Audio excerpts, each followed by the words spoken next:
ایران اور روس کے درمیان جوہری شعبے میں تعاون کے لیے $25 ارب مالی کی مفاہمتی یادداشت پر دستخط، جسے دونوں ممالک کے درمیان تظاہراتی تعاون میں اہم پیش رفت قرار دیا جا رہا ہے۔ معاہدے کا مقصد ایران کے جوہری توانائی کے بنیادی ڈھانچے کو وسعت دینا اور پرامن جوہری منصوبوں میں دو طرفہ تعاون کو مزید مضبوط بنانا ہے۔ اس مفاہمت کے تحت توانائی، بجلی کی پیداوار اور جدید جوہری ٹیکنالوجی کے شعبوں میں مشترکہ منصوبوں پر کام کیا جائے گا۔ ایران کے سفیر کاظم جلالی نے کہا کہ ہرمز منصوبہ اور بوشہر جوہری بجلی گھر کی توسیع ایران اور روس کے درمیان پرامن جوہری تعاون کے نمایاں منصوبوں میں شامل ہے۔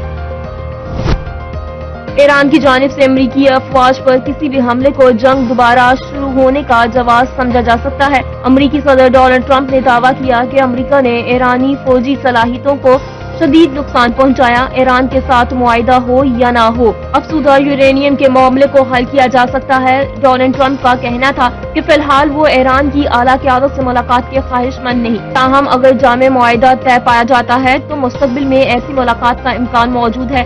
انہوں نے دعویٰ کیا کہ ایران کے ساتھ جاری تنازع میں امریکہ ہر صورت کامیاب ہوگا۔ بھارت پر سخت تنقید کرتے ہوئے کہا کہ بھارت نے برسوں تک امریکہ سے فائدہ اٹھایا اور اس کی وجہ یہاں نااہل لوگ تھے جنہوں نے صورتحال کو نظر انداز کیا۔ جنوبی ایشیا میں امن کے لیے صدر ٹرمپ کے کردار پر ہمیشہ شکر گزار رہیں گے۔ ان کی بروقت مداخلت سے پاکستان اور بھارت کے درمیان جنگ بندی ممکن ہوئی۔ امریکہ کو ہمیشہ ایک امن کے دائی کے طور پر یاد رکھا جائے گا۔ وزیر اعظم شہباز شریف کا امریکہ کی 250ویں سالگرہ کی تقریب سے خطاب، کہا دونوں ممالک نے تاریخ کے اہم ترین ادوار میں مل کر کام کیا۔ پاکستان امریکہ اور ایران کے درمیان ایک مخلص ثالث کے طور پر کردار ادا کر رہا ہے۔ فیلڈ مارشل سید عاصم منیر کی انتھک کوششوں کو بھی سراہتے ہیں۔ فیلڈ مارشل علاقائی امن اور استحکام کے لیے پاکستان کی کوششوں کو آگے بڑھا رہے ہیں۔ دعا گو ہیں کہ خطے میں جلد پائیدار امن قائم ہو۔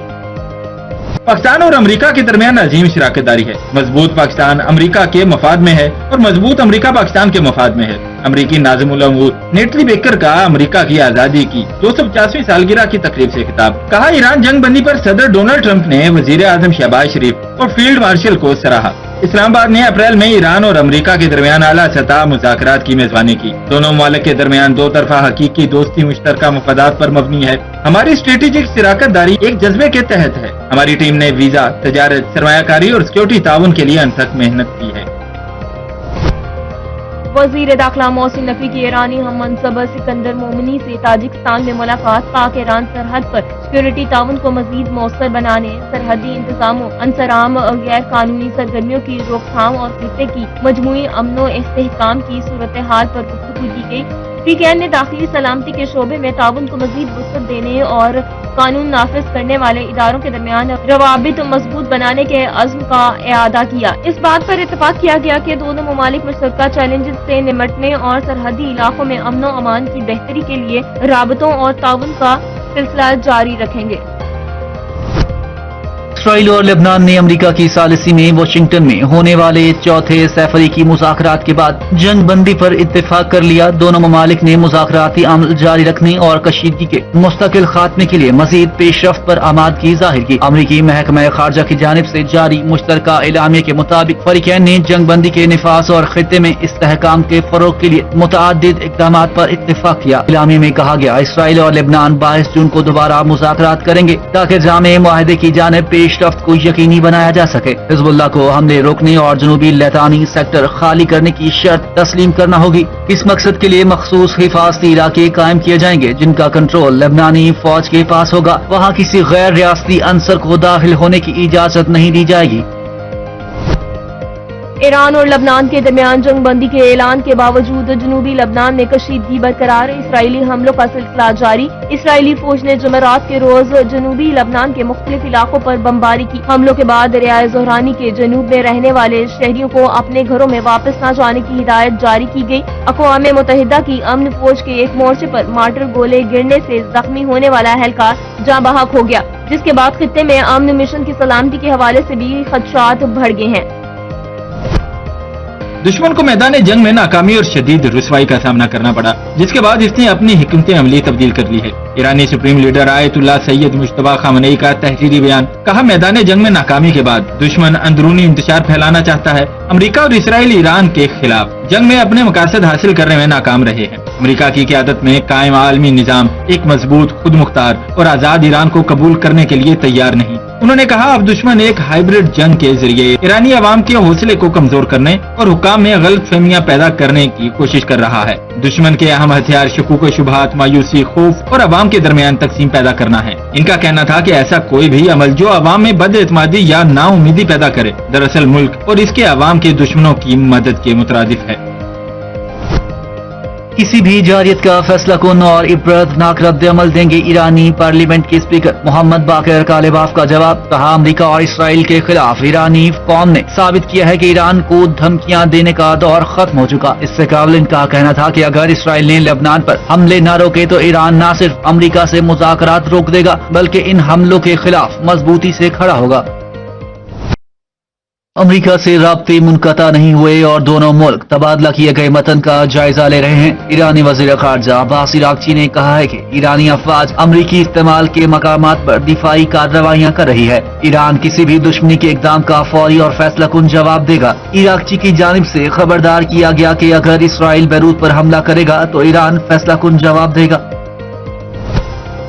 ابراہیم معاہدے سے متعلق پاکستان کا موقف واضح اور دو ٹوک ہے اور اس حوالے سے پالیسی میں کوئی تبدیلی نہیں آئی۔ افغانستان سے پاکستان میں دہشت گرد حملوں کے تسلسل نے پاکستان کے صبر کا امتحان لیا۔ پاکستانی شہریوں اور قانون نافذ کرنے والے اداروں پر حملوں کو مزید برداشت نہیں کیا جا سکتا۔ ہفتہ وار بریفنگ دیتے ہوئے ترجمان دفتر خارجہ نے کہا کہ پاکستان سندھ طاس معاہدے سے متعلق اپنے موقف پر قائم ہے۔ بولے بھارت میں مسلمانوں اور دیگر اقلیتوں کے حقوق سے متعلق صورتحال پر پاکستان کو شدید تشویش ہے۔ پاکستان ایک آزاد اور خود مختار فلسطینی ریاست کا حامی ہے اور فلسطینی عوام کے حق خود ارادیت کی حمایت جاری رکھے گا۔ ترجمان نے کہا اس وقت 10 پاکستانی شہری صومالی قزاقوں کے قبضے میں ہیں اور یرغمال پاکستانی کی بحفاظت واپسی کے لیے کوششیں جاری ہیں۔ گلگت بلتستان میں پیپلز پارٹی کی حکومت کی زیادہ ضرورت ہے۔ جی بی کو حق ملکیت دلانے کے لیے جیالہ وزیر اعلیٰ چاہیے۔ Chairman Peoples Party Bilawal Bhutto Zardari کا غزر میں انتخابی جلسے سے خطاب۔ کہا جیالہ وزیر اعلیٰ ہوگا تو آپ لوگوں کو حقوق دلوا سکوں گا۔ پیپلز پارٹی کا گلگت بلتستان کی عوام کے ساتھ نسلوں کا ساتھ ہے۔ اس بار ہم سے کوئی بھی سیٹ نہیں چھین سکے گا۔ غزر کی تینوں سیٹیں پیپلز پارٹی کی ہوں گی۔ بلاول بھٹو زرداری نے کہا ہم مل کر شہید بھٹو کے نامکمل مشن کو مکمل کریں گے۔ 18ویں ترمیم کے تحت ہم نے گلگت بلتستان کو حقوق دلوانے ہیں۔ مجھے بھاری اکثریت چاہیے تاکہ آپ لوگوں کو حق ملکیت دلوا سکوں۔ بھاری اکثریت چاہیے تاکہ اسلام آباد کو کہوں گلگت بلتستان کے مطالبات کو سننا پڑے گا۔ الیکشن جیت کر حق ملکیت پر قانون سازی کریں گے۔ سندھ کی طرح گلگت بلتستان میں بھی ہاؤسنگ منصوبہ شروع کریں گے۔ پیپلز پارٹی گلگت بلتستان کی عوام کو تنہا نہیں چھوڑے گی۔ یہاں کے نوجوانوں کو روزگار دلوائیں گے۔ خاتون اول آسوا بھٹو زرداری کا نگر میں جلسہ عام سے خطاب۔ کہا بلاول بھٹو زرداری کی ترجیح عوام ہے۔ پیپلز پارٹی ایک تحریک اور سوچ کا نام ہے۔ ہم نفرت کی سیاست پر یقین نہیں رکھتے۔ تیر مظلوم کی آواز اور جمہوریت کی پہچان ہے۔ مسلم لیگ نون کے رہنما اور سابق وزیر خرم دستگیر نے ہنزا میں انتخابی جلسے سے خطاب کرتے ہوئے کہا گلگت بلتستان سمیت پورے ملک میں ترقیاتی منصوبوں سے عوام کے معیار زندگی کو بہتر بنایا ہے۔ اگلے 5 سال میں ہنزا کی تقدیر بدل جائے گی۔ مسلم لیگ نون اس علاقے کے مطالبات پورے کرنے کی اہل ہے۔ خرم دستگیر نے کہا سڑکیں وہی بنائیں گے جنہوں نے ماضی میں ملک میں شاہراہوں کا جال بچھایا۔ سی پیک گلگت بلتستان کے عوام کے لیے بہتری لے کر آیا ہے۔ مسلم لیگ نون نے اس علاقے کے مطالبات پورے کرنے کی اہل ہے۔ عابد شیر علی نے کہا کہ ہنزا کے عوام ملک کا سرمایہ ہے۔ مسلم لیگ نون جب بھی آئی گلگت بلتستان میں انقلاب لے کر آئی۔ عوام اسی کو اپنا لیڈر منتخب کریں گے جو ان کی ترقی اور خوشحالی کا ضامن ہوگا۔ جلسے سے کیپٹن صفدر نے بھی خطاب کیا۔ وزیر اعظم شہباز شریف کی زیر صدارت اجلاس معیشت کی مجموعی ترقی نیشنل ٹیرف پالیسی کے نفاذ کا جائزہ۔ وزیر اعظم نے کہا برآمدات پر مبنی ترقیاتی اہداف کا حصول اولین ترجیح ہے۔ نیشنل ٹیرف کمیشن کی کارکردگی سرمایہ کاری کے فروغ کے لیے ناگزیر ہے۔ شہباز شریف نے کہا سرمایہ کاروں اور صنعت کاروں کی سہولت کے لیے نیشنل ٹیرف کمیشن کردار ادا کرے۔ ٹیکنالوجی اور اے آئی کے استعمال سے کمیشن میں جدت لائی جائے۔ مختلف شعبوں کے لیے ٹیرف میں مرحلہ وار کمی کی جائے گی۔ مسیحی برادری کے نمائندے وفد کی وفاقی وزیر قانون انصاف و انسانی حقوق اعظم نذیر تاڑر اور وفاقی وزیر اطلاعات و نشریات عطا اللہ تاڑر سے ملاقات ہوئی۔ اقلیتی برادری کو درپیش مسائل کے حل پر تفصیلی گفتگو ہوئی۔ سفارشات کا جائزہ لیا گیا۔ مسیحی پرسنل لا سمیت دیگر امور کے حل کے لیے مؤثر طریقہ کار واضح کرنے پر اتفاق کیا گیا۔ اعظم نذیر تاڑر نے کہا کہ حکومت تمام شہریوں کو مساوی حقوق اور یکساں مواقع کی فراہمی کے لیے پرعزم ہے۔ وفاقی وزراء نے اقلیتوں کے حقوق کے تحفظ کے لیے حکومت کے عزم کا اعادہ کیا۔ وفاقی وزیر اطلاعات عطا اللہ طاہر نے کہا کہ حکومت بین المذاہب ہمانگی، مساوات، مساوی شہریت اور جامع معاشرے کے فروغ کے لیے پرعزم ہے۔ ایسا معاشرہ چاہتے ہیں جہاں ہر پاکستانی بلا امتیاز قومی ترقی میں اپنا کردار ادا کر سکے۔